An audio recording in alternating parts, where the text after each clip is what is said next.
أعوذ بالله من الشيطان الرجيم. بسم الله الرحمن الرحيم. واستعينوا بالصبر والصلاة وإنها لكبيرة إلا على الخاشعين.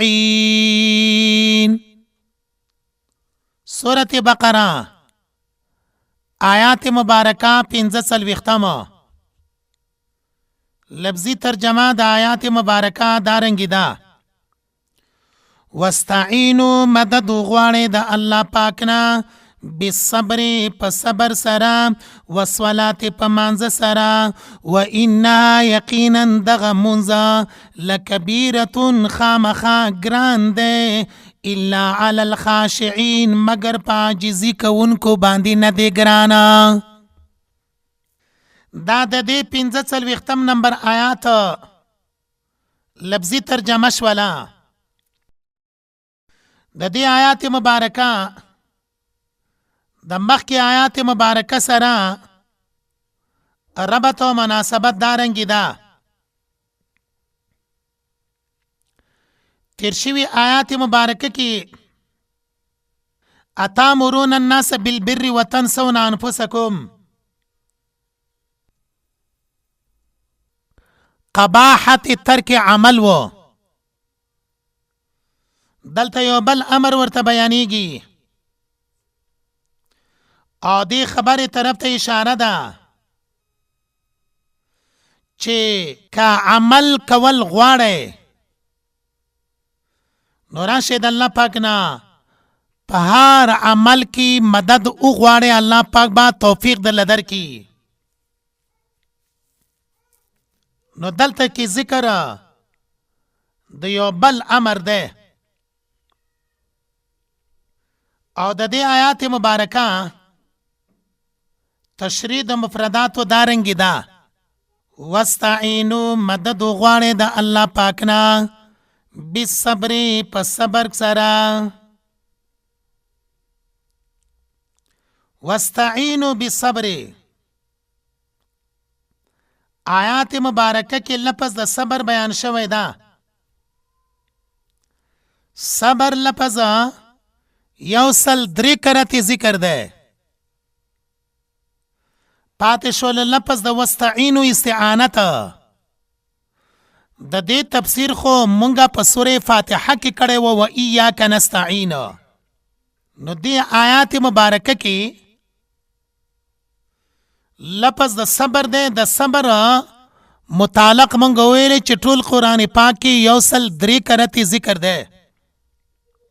بیا راځو د صبر معنی ته لغتن او اقسامو د صبر ته راځو په 2 نمبر کې.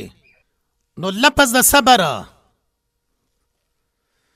مفسرین کرامو دارنګي تشریح کړی ده.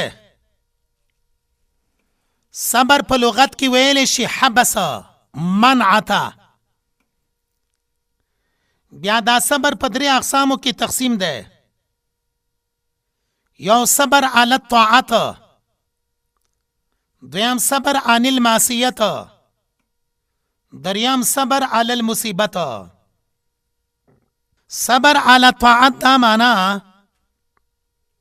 چې د الله پاک په عبادتو کې د الله پاک په اطاعت کې چې کومې ناخوالې تا ته مخې ته راځي، کوم تکلیف تا ته مخې ته راځي، هغه تکلیف برداشت کې دې ته صبر علی طاعت ویلی شي.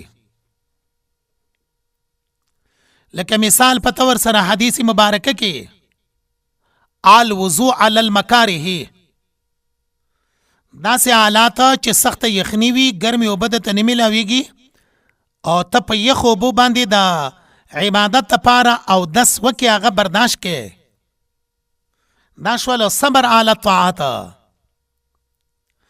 یا مثال په طور سره جمعات ته نه لري، ته د جمعات ته د مانځه دپاره د جمع ته د رسیدګۍ دپاره د لرې ځای نه راځې، نو یو قدم باندې الله اجر ورکوي، یو قدم باندې الله پاک یو ګناه معاف کوي. دې ته صبر علی الطاعت ویلی شي. 2 نمبر کې صبر عن المعصیت ته. څومره چې د ګناه کارونه دي هغه ټول نفس ته خوښ دي، نفس غواړي. وما ابرئ نفسي ان النفس لاماره بالسوء. نفس خو بد کارونه غواړي. د شریعت چې څومره احکام دي بما لا تهوا انفسکم، دا نفس نه غواړي، نفس هغې مطالبه نه کوي، نفس هغې ته سر نه ښکته کوي. ته د دې ټولو ګناهونو نه ځان لرې وساتې، په خپل نفس باندې خپه کېږدې. دې ته ویل کېږي صبر عن المعصیت. دریم نمبر کې صبر علی المصیبت ته. فقر په حالاتو کې الله پاک سره کې، بیماری په حالاتو کې الله پاک ته التجا وکې. دا ټول صبرونه دي په چا باندې؟ په مصیبتونو باندې، تکلیفونو باندې. او دا غي ډیر اقسام دي. واستعینوا مدد اغواړئ د الله نه بالصبر، په صبر کولو سره. صبر دغه درې واړه اقسام مونږه بیان کړل. والصلاة په مانځه سره. آیات مبارکه کې والصلاة الفاظ دي. په مانځه سره الله پاک نه مدد وغواړئ، مدد حاصل کې. نو صبر یو، صلات دوا. دلته کې یو مشهور سوال دی. حاصل د سوال دا دی چې صلات په خپله په صبر کې پروت دی. صبر دومره عام شولو چې مانځه ته شامل دی. نو بالصبر کله چې بیان شولو منځ داخل دی په صبر کې. نو والصلاة منځ بیا ولې دوباره بیان کړلو؟ جواب د دې خبرې د پاره دا دی چې د صلات د مانځه د اهتمام او د خصوصیت د وجې نه یې والصلاة په مانځه سره منځ ځکه دوباره بیان کړلو. د صبر نه وروسته ځکه خاصه طریقې باندې بیان کړلو. بله دا چې مانځه سره چې څومره غمونه دي، چې کله په اخلاص باندې منځ وي الله پاک رفع دفع کوي، الله یې ختموي. کله چې چاته مالی مشکلات پیښ شي او بدنی مشکلات ورته پیښ شي دوا، دارنګې په معاشره کې د چانه ودردېږي، غمجن شي، چانه ورته تکلیف حاصل شي، نو الله پاک نه دی مدد په چا سره وغواړي؟ واستعینوا مدد وغواړئ د الله نه بالصبر په وسیله د صبر، والصلاة په وسیله د مانځه باندې. راشه الله پاک ته ودرېږه. لکه حدیث ته حضرت حذیفه ابن یمان رضی الله تعالی عنه آغا څه فرمایي؟ آغا د رسول الله صلی الله علیه وسلم متعلق فرمایي کان اذا حزبه امر فزع الى الصلاة. رسول الله صلی الله علیه وسلم ته چې کله به تکلیف پیښ شولو نو مانځه ته به یې مخه کړله. اذا حزبه امرنا فزع الى الصلاة. رسول الله صلی الله علیه وسلم ته به چې کله مشکل پیښ شولو مانځه طرف ته به یې توجه وکړله. زمونږ چې څومره اساتذه وو مونږ پخپله کتلی دي چې څوک به ورته راغلل او مشکل به ورته بیان کړلو، ورته ویلی به یې چې ته پاسا 2 رکعاته نوافل وکه د الله نه وغواړه. هغه لاسونه چې ګناهګار وي یو، هغه شونډې چې ګناهګار وي 2، هغه ژبې چې ګناهګار دي 3. دا چې کله د خپلو حاجتونو د پوره کولو دپاره الله پاک ته په عبادت او مانځه سره متوجه شي، الله پاک کله دغه دعا، کله الله پاک دغه عبادت مسترد کی. ځکه آیات مبارکه کې فرمایي واستعینوا مدد غواړئ د الله نه بالصبر په وسیلې د صبر سره، والصلاة په وسیلې د مانځه سره. یو تن دی هغه داسې حاجت پیښ شوی دی چې حیران دریان دی، نارینه دی یا زنانه، د خلکو نه ناامیده شوی دی، د دنیا د دولتونو نه امید کټ شوی دی، صرف یو وسیله یو آسره پاتې ده چې هغه الله دی.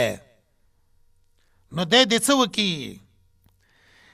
دی 2 رکعاته صلات حاجت وکړي.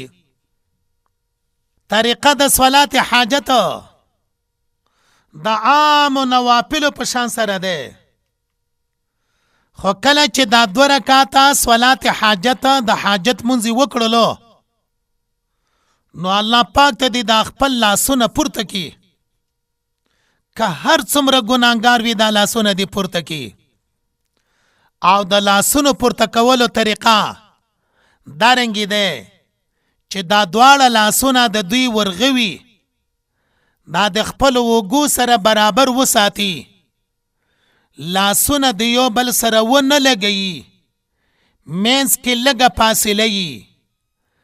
دا طریقه د دعا عالمگیری کې د احنافو، زمونږ د احنافو په کتاب کې هم دا طریقه نقل کړې ده. دعا دی وغواړي، دا د دعا د پورته کېدلو لاسونو د اوچتولو طریقه ما زمونږ د احنافو د کتاب نه وښودله. کله چې دا لاسونه پورته کړي دي او د دعا غواړي، بیا د دعا هغه وغواړي کومه دعا چې د رسول الله صلی الله علیه وسلم د خولې مبارکې نه را نقل ده. پښتو کې خدای ډېرې دعاګانې غواړي، خو صلات حاجت کوي، د حاجت منځ کوي، دعا به هم هغه دعا وایي کومه چې د رسول الله صلی الله علیه وسلم نه نقل ده. منځ وکړلو 2 رکعاته، مخ په قبله باندې، شپه ده یا ورځ ده، سنت طریقې باندې د لاسونه پورته کی او دا مسنونه دعا دی ووایي. لا اله الا الله الحليم الكريم سبحان الله رب العرش العظيم الحمد لله رب العالمين أسألك موجبات رحمتك وعزائم مغفرتك والغنيمة من كل بر والسلامة من كل إثمنا لا تدع لي ذنبا إلا غفرته ولا هما إلا فرجته ولا حاجة هي لك رضا إلا قضيتها يا أرحم الراحمين. دا دعا دا حاجت دا رسول الله صلی الله علیه وسلم نه نقل دا. د دې دعا په برکت سره با الله پاک د حاجت تر سره کی، د حاجت به پوره کی، بشرط چې اخلاص پکې وي. نو ځکه د مانځه تذکره وکړله. دارنګه رسول الله صلی الله علیه وسلم فرمایي اقرب ما يكون العبد من ربه وهو ساجدنا. الله تا په کوم حالاتو کې بنده زیات نږدې کیږي، الله تا بنده په کوم حالاتو کې زیات نږدې وي. نو حدیث مبارکه کې دی اقرب ما يكون العبد من ربه وهو ساجدون سجدی په حالاتو کې الله ته ډیر زیات نږدې وي. وانها یقینا دغه منځ لکبیرة خامخا ګران دی الا علی الخاشعین مگر په عاجزي کوونکو باندې نه دی ګرانه. وانها لکبیرة یقینا دا منځ لکبیرة ګران دی. آیات مبارکه کې لکبیرة ده. دا لفظ ماخوذ ده د کبورنا کبور علیه په معنا دا ثقل سره، په معنا دا بوج سره، په معنا دا دروندوالی سره. حاصل دا ده وَإِنَّا یقینا دغه منځ لکبیرة خامخا دروند دی ګران دی. یا دا صبر سره د مانځنه لکبیرة ګران دی مشکل دی الا علی الخاشعین مگر په عاجزي کوونکو باندې نه دی ګرانه. آیات مبارکه لفظ د الخاشعین باندې ختم شولو. په دې لفظ مبارکه باندې ولې ختم شولو؟ جواب مقصد په دې لفظ د خاشعین کې ترغیب ورکول دی چې دغه صفت خشوع په ځان کې پیدا کړي او د الخاشعین صفت پیدا کولو په ځان کې دا ډیر ضروری دی. سوالا دا خشوع صفت چې کله مونږ کې پیدا شي نو څه پیدا به مونږ ته حاصل شي؟ جواب خشوع صفت چې کله راشي دا سبب دی د پاره د اسانتیا د صبر واستعینوا بالصبر او د پاره د صلات والصلا د مانځه د پاره. دا د دې لفظ د فائدې خبره شوله.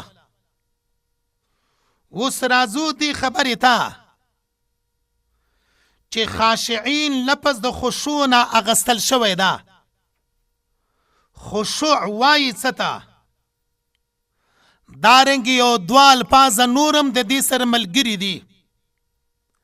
یو تضرع ده بله خضوع ده. نو دلته موږ دا خبره کوو چې فرق په مابین ده خشوع، فرق په مابین ده خضوع او همدارنګې د تضرع سره څه دی؟ جواب خشوع لغوي معنا دی سکون، دارنګې تذلل، دارنګې عاجزي. دا درې معناګانې مفسرینو نقل کړي دي. اصطلاح کې خشوع څه ته وایي؟ په زړه کې یو صفت دی چې د دغه صفت ته وجې نه سکون په اعضاء باندې پیدا کیږي، تواضع په اعضاء باندې پیدا کیږي او کله چې اثر راشي په ژبه باندې نو بیا هغې ته تضرع وایي. اندامونو باندې اثر راشي نو هغې ته بیا خضوع وایي. لنډه دا چې الخاشعین خشوع دا صفت قلبی د زړه صفت دی. که د دغه صفت اثرات په اندامونو باندې راغلله نو په اندامونو کې چې په ژبه راشي هغې ته تضرع وایي. لاسونو، خپو او د بدن په نورو اعضاو باندې راشي نو هغې ته بیا خضوع وایي. الا علی الخاشعین مگر ګران نه دی الخاشعین په عاجزي کوونکو باندې. څوک ګران نه دی؟ دغه منځه یا منځه او همدارنګې صبر ګران نه دی په چا باندې؟ عاجزي کوونکو باندې. الذين يظنون انهم ملاقو ربهم وانهم الیه راجعون. دا د سورة بقره 46 نمبر آیات مبارکه ده. لفظی ترجمه یې کوو.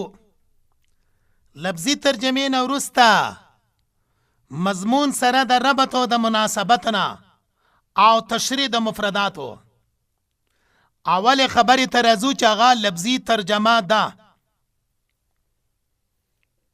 الذين خشوع کوونکي هغه خلق دي یظنون چې دوی یقین لري انهم ملاقو یقینا دوی به مخامخ کیږي ربهم در خپل سره وانهم یقینا دوی به الیه دغه رب خپل ته راجعون ورګرځیدونکي دي. دا لفظي ترجمه شوله د لفظ دا الذين يظنون نواخلا تر راجعون پورې. سوالا د دې آیات مبارکه مخکې آیات مبارکه سره ربط او مناسبت څه ده؟ جواب د دې خبرې د پاره داده چې مخکې آیات مبارکه کې الخاشعین و دی آیات مبارکه کې یظنون انهم ملاقو ربهم ایمان په آخرت باندې بیانېږي. نو دلته اشاره ده دې خبرې ته چې آخرت باندې یقین دا سبب ده د پاره د خشوع لکه تیر شوي آیات کې و الخاشعین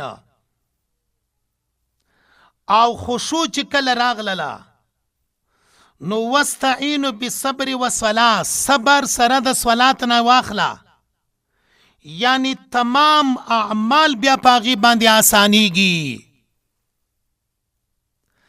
دا یو داسې ربط او مناسبت شول لکه د ملغلرو پیل پتار کې د یو بل سره. یو ځل بیا وایو ملاقو ربهم یقین په آخرت باندې چې کله راشي نو دا سبب ده د پاره د الخاشعین تیر شوي آیات کې چې کوم لفظ ده او خشوع صفت چې کله پچا کې راشي نو دا بیا سانتیا راولي په ټولو اعمالو کې لکه صبر او صلات بیان کړي دي. دارنګه نور چې څومره اعمال دي هغه ټول بیا د خشوع په وجه باندې آسانیږي. هغه باندې عمل په آسانه طریقې باندې کېدلی شي. دا د آیات مبارکه مضمون دارنګه د آیات مبارکه ربط او مناسبت دواړه په احسن طریقې باندې بیان شوله. الذين خشوع کوونکي هغه خلق دي یظنون چې دوی یقین لري. آیات مبارکه کې یظنون لفظ د ظن ده. دا ماده د ظن په قرآن مجید کې 9 کرتی بیان کړل شوی ده. ظن بیا په 2 معنو سره مستعمل ده. اول یظنون ذکر د ظن مراد دین یقین ده. نو ځکه مونږه ترجمه دارنګي کوو یظنون چې دوی یقین لري. یظنون یقین لري. دویمه ځوان دلته کې په معنا د امید او د ملاقو ربهم نه مراد دی داری الهی. ترجمه بدارنګ شي یظنون چې دوی امید ساتي انهم ملاقو ربهم چې دوی به مخامخ کیږي رب خپل ته او د خپل رب دیدار کوي. دویمه معنا د ژوند هغه امید ده او ملاقو ربهم د دین مراد دیدار ده. ترجمه به دارنګه شي یظنون چې دوی امید ساتي انهم ملاقو چې دوی به مخامخ کیږي رب خپل ته، یعنی دیدار د خپل رب کوي. دا د لفظ د ژوند دو ترجمه په دې آیات مبارکه کې بیان شولې. یو ځل بیا مضمون د آیات مبارکه وایو. آیات مبارکه الذین یظنون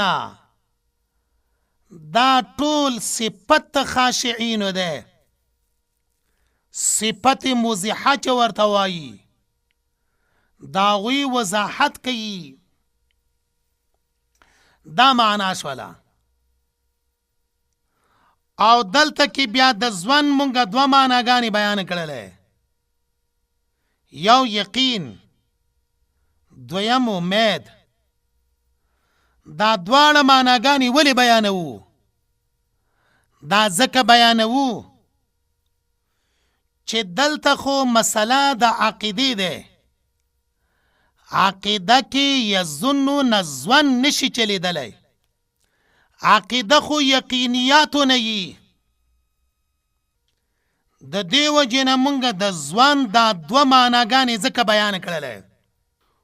وانهم یقینا دوی الیه دغه الله پاک ته راجعون ورګرځېدونکي دي. دا د دوی عقیده ده، دای نظریه ده. دا شپږ څلوېښتم نمبر آیات و چې د هغې تفسیر، ترجمه او تشریح تر دې ځای پورې وشوله. بیا آیات مبارکه کې وانهم الیه راجعون. راجعون د دې رجوع نه مراد څه دی؟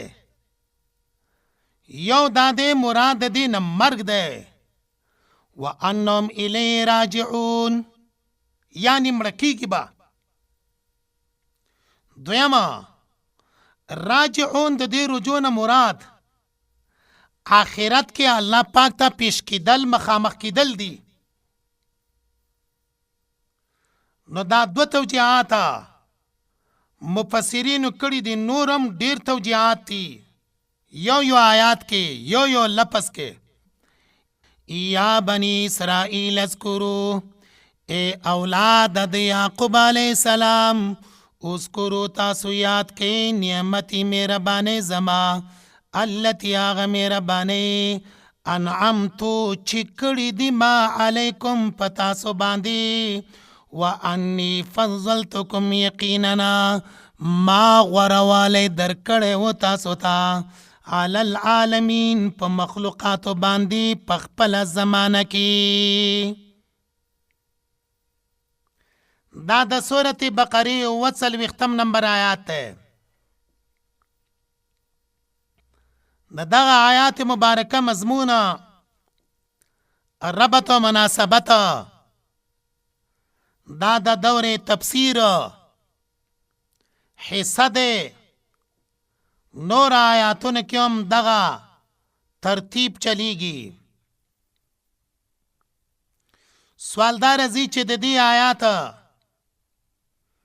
مخکې سره ربط و مناسبت څه ده؟ جواب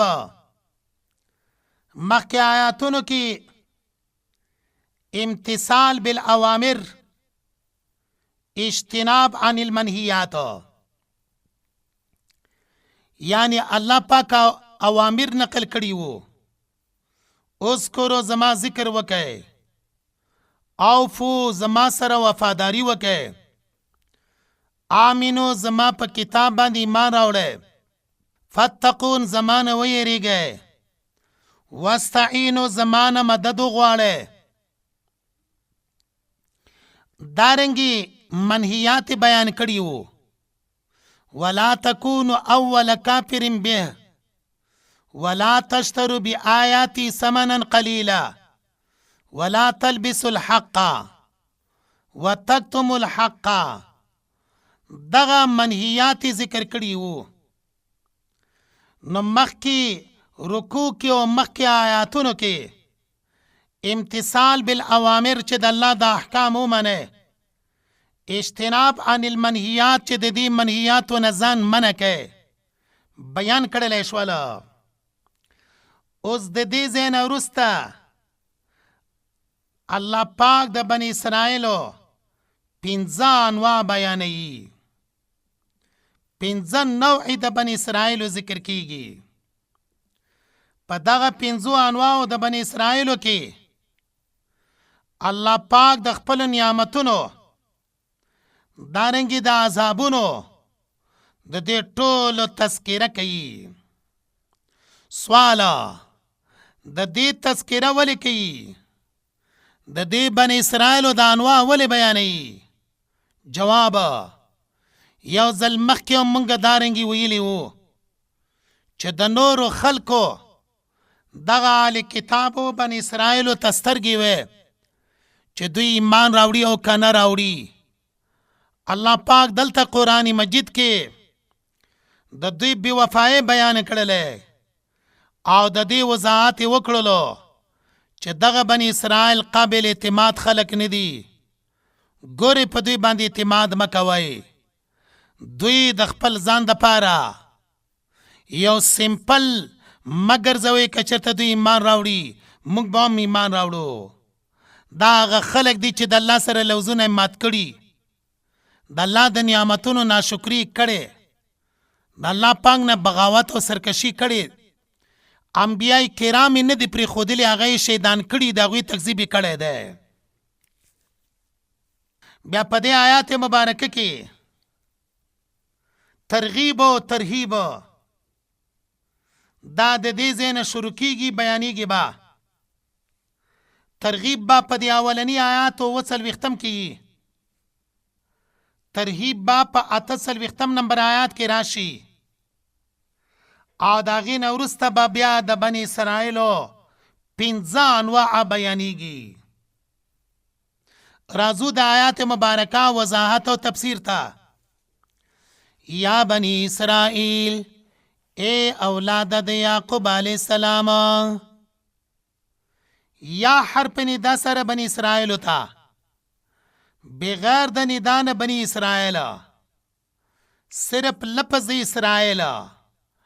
دا په تیر شوي رکوع کې بیان شوي دي په اوله کې، دوباره دلته تذکره نه کوو ځکه تکرار لازمیږي.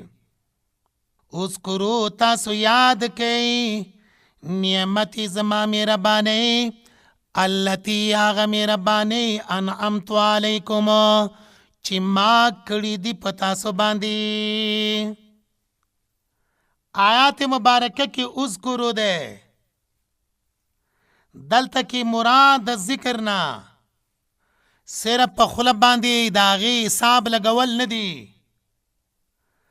بلکې قلبا منل، لسانن د هغې تذکره کول او جوارحو سره د هغې اطاعت تابعداري کول.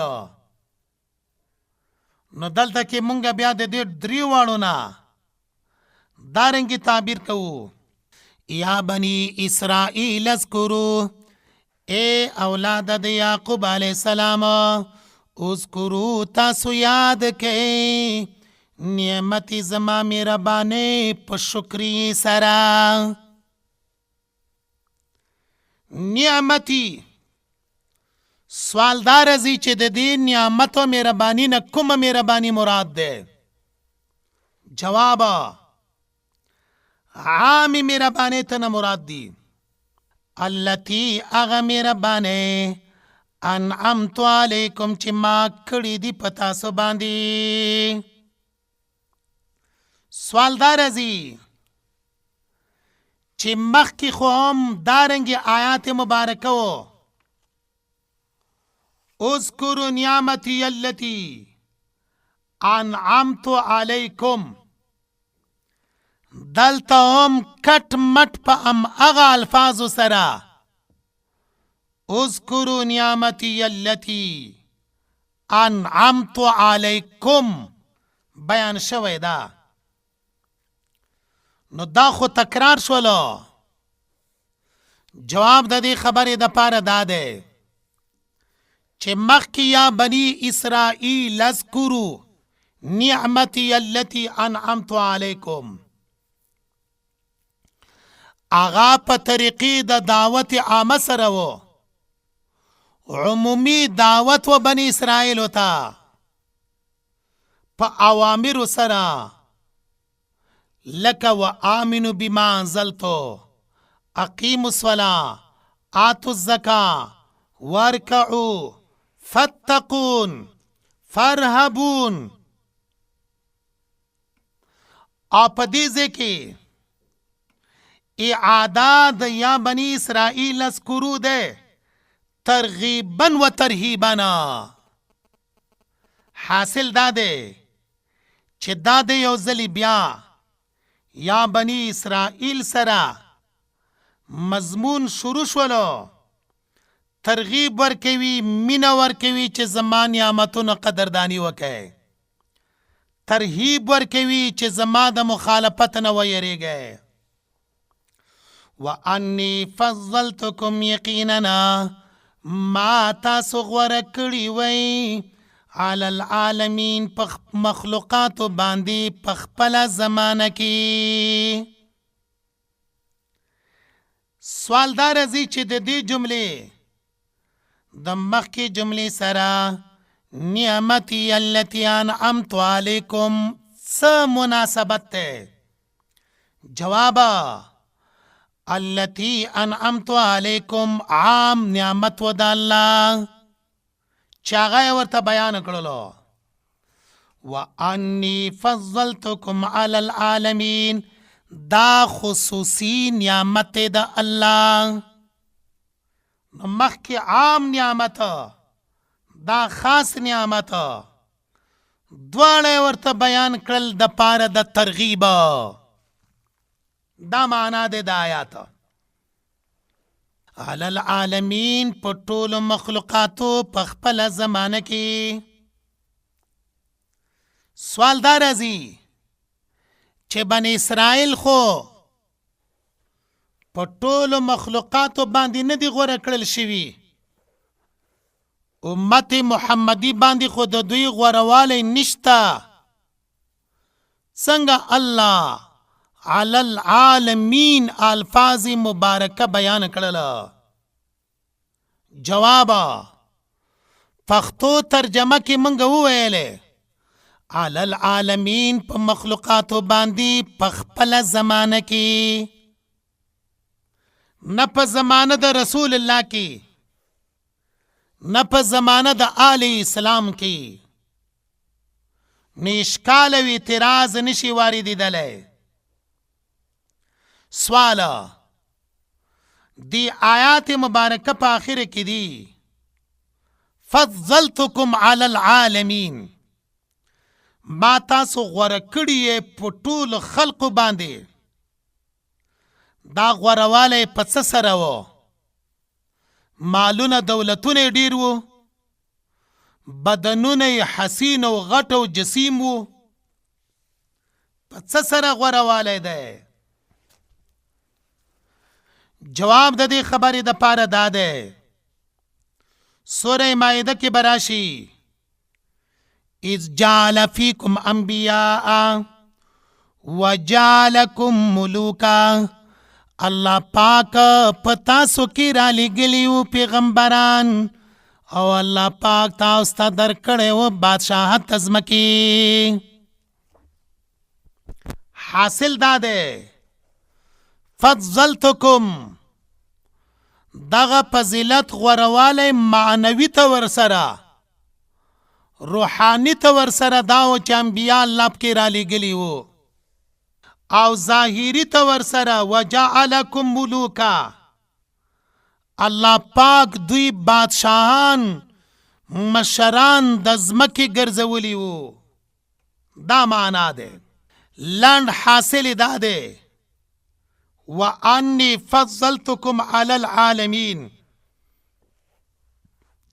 چې په نبوت او بادشاہت دواړو سره الله پاک تاسو نازولی وای، تاسو یې غوره کړي وای، نو د الله د نعمتونو شکر ادا کې یو دا دی چې رسول الله صلی الله علیه وسلم باندې ایمان راوړی، یو دا دی چې د رسول الله صلی الله علیه وسلم تابعداري وکړي. که چرته تابعداري د رسول الله نه کوئ نو څه به وشي؟ جواب 48 نمبر آیات کې ده او لفظي ترجمه یې دارنګې ده واتقوا ویریږئ یومن عذاب د داسې ورځې نه لا تجزي چې بدله به نشي ورکولی نفس یو پاک نفس عن نفس د یو مجرم نفس نه شیئا هیڅ یو شی ولا يقبل قبول بنکړلی شي منا د دغه نفس نه شفاعت سپارش ولا يؤخذ و بنغستلی شي منها د دغه نفس نه عادل فدیه او جرمانه ولا هم ينصرون او نه به د دوی سره امداد کیدلی شي. دا د سورت بقره 48 نمبر آیات ہے. لفظی ترجمه بیان شولا. مضمون د آیات مبارکه دا ده په دې آیات مبارکه کې تخفیف اخروی د آخرت ير بیانیږي، صد طرق النجات د خلاصون د پاره څلور لارې خلق استعمالوي. دا څلور واړه لارې بستاسو د پاره بندي وي. هغه څلور لارې دنیا کې د خلاصون د پاره څنګه استعمالوي؟ دارنګه استعمالوي. یو تند مجرم هغه باندې دوسیا او په هغه باندې قضیه دا درج شوی ده په محکمه کې عدالت کې او دغه سړی نن دی که سبا دی گرفتاریږي با سزا به تیري. نو دغه سړی د خپل ځان د خلاصون د پاره څلور قسمه لارې استعمالوي. اول دی دا کوشش کوي چې زما ضمانت وشي، د گرفتار کېدلو نه وړاندې زما تضمین وشي. دویمه دی د دې خبرې کوشش کوي چې د کلي مشران یا سپینګیري خلک دا راجمع شي او زما د پاره په محکمه کې قاضي ته یا بل یو مشر ته سپارش وکي. دریمه دغه سړی دا هڅه کوي چې زه د مالی طور سره ډیر توانی شمه، جرمانه دې را باندې ولګیږي، پیسې دې زما صرف او خرج شي خو چې گرفتار نشمه. څلورمه دغه مجرم سړی شاته ځان پس ډیر شي خلک لري، خدمتګاران لري، پالټي لري، تنظیم لري او دارنګي په حکومت کې خلک لري. د څوک گرفتارولی نشي، محکمې ته پیش کولی نشي، رابطې واسطې ډېرې زیاتې دي، خلک شاته ولاړ دي، زورور دی، هیڅ څوک دی گرفتار کولی نشي. دا څلور لارې دي د نجات او خلاصون د پاره په دې دنیا کې. الله پاک فرمایي آخرت کې دا یو لار به هم نه وي. اول مجرم جرم کړی دی، د خدا ویلې چې زما به ضمانت وشي د گرفتارۍ نه وړاندې. الله پاک دارنګې او فرمایله لا تجزي بدله به نشي ورکولی نفس یو پاک نفس عن نفس د یو مجرم نفس نه شیئا هیڅ یو شی. حاصل دا دی چې د الله په نیز باندې مجرم د پاره ضمانت نشتا، چې څوک د ده د پاره ضمانت وکي چې مې گرفتاره وای که دی پیش نشولو زه خو یمه. آیات مبارکه کې او فرمایل د آخرت مجرم د پاره لا تجزي نفس عن نفس شیئا، یعنی ضمانت نه لري، ضمانت به نه وي. دا یو. دویمه، دنیا کې دغه مجرم مخورز خلق با سر شخصیات دا استعمالول چې د ده دپاره سفارش وکي کافر مجرم دپاره په ورځ د قیامت باندې ولا يقبل منها شفاعت، او قبول به نه کړلی شي د دغه نفس نه هیڅ قسم شفاعت، هیڅ قسم سپارش. دریمه، دغه مجرم خدا کار کولو چې مالی ته ورسره توانی شم خو گرفتار نشم، که رشوت وي که هر څه وي زما مال دی ولګیږي. لیکن آخرت کې چې الله ته مجرم ورشي ولا یؤخذو واب نغستلی شي منا د دغه نفسنا عدل فدیه جرمانه، عدل بدلا، عدل فدیه،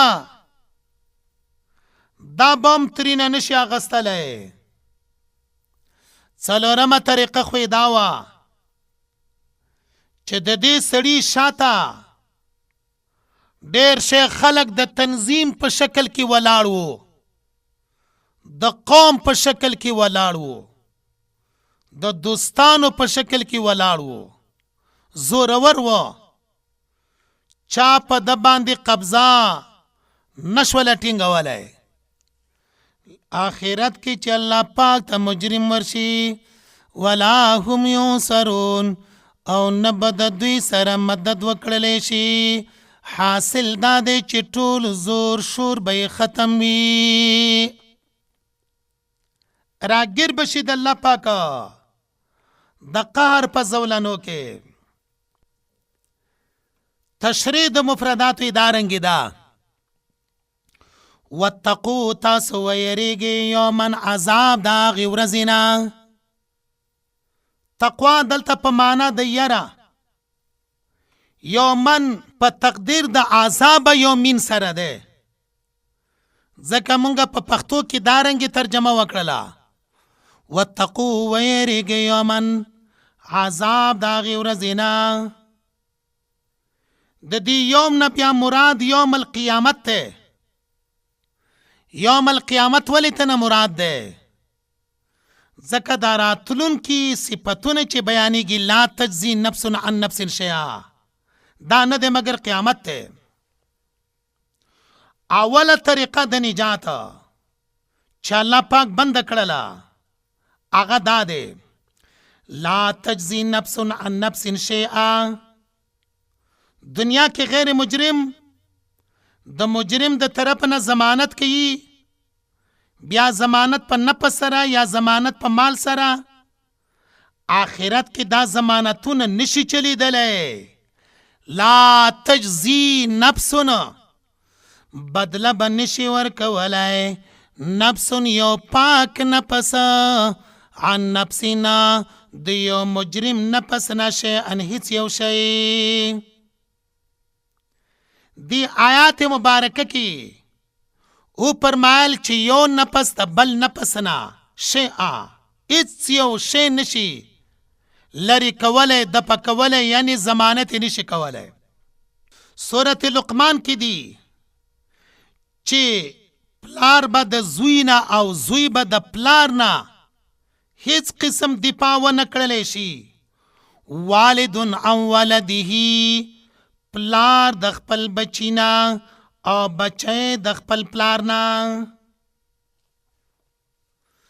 دا دواړه ځکه بیان کړل والد او ولد. والد او ولد دا دواړه ځکه ذکر کړل چې په شفقت کې یو بل ته ډیر نږدې دي. لنډه دا دی چې پلار د زوی او زوی د پلار یو نفس د بل نفس نه هیڅ قسم دفاع نشي کولی په ورځ د قیامت باندې.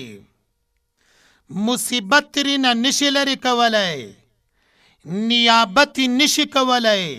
لا تجزی نفس عن نفس شیئا. دویمه طریقه د خلاصون هغه دا وه ولا یقبل قبول به نه کړلی شي د دغه نفس نه شفاعه سپارش به ترېنه نشي قبلولی په شان د سپارشونو د دنیا. که الله پاک اجازت وکي نو د یو ګناهګار مسلمان د پاره یو پاک مسلمان سپارش کولی شي په ورځ د قیامت باندې. هر چې کافر هغه د پاره بالکل سپارش نشتا. بیا دلته لفظ د شفاعت ته ماده د شفاعت 18 کرتی ذکر ده په قرآن مجید کې. په خپله دا لفظ د شفاعت چې مونږ حساب کو په قرآن پاک کې تقریبا 14 کرتو ته رسیږي. لفظ د شفاعت کی معنی د جفتوالی پرته ده. شفیع څوک چې سپارش کوي، د مشفوع له چې د چا د پاره سپارش کولی شي داغه د خلاصون د پاره ودریږي، جوړی کیږي او یوځای کیږي. ځکه دې ته شفاعت وایي. بیا په آیات مبارکه کې ولا یقبل لفظ د قبولیت. قبولیت معنی یو صحت، دویم اثر مرتب. د دې وضاحت بیا په حدیثو کتابونو کې هم شوی ده. لکه حدیث مبارکه کې دی لا تقبل صلاة بغیر طهور ولا صدقة من غلول. بغیر د پاکوالی نه الله پاک منځ نه قبلوي او د حرام مال نه صدقه او خیراتونه الله نه قبلوي. دا د آیات مبارکه په حصه کې دویمه طریقه د خلاصون و چې الله پاک هغه ختمه کړله.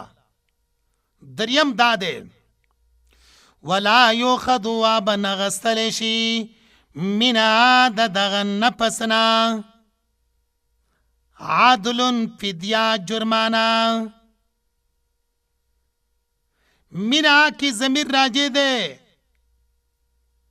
نفس اول تا یا دویم نفس تا.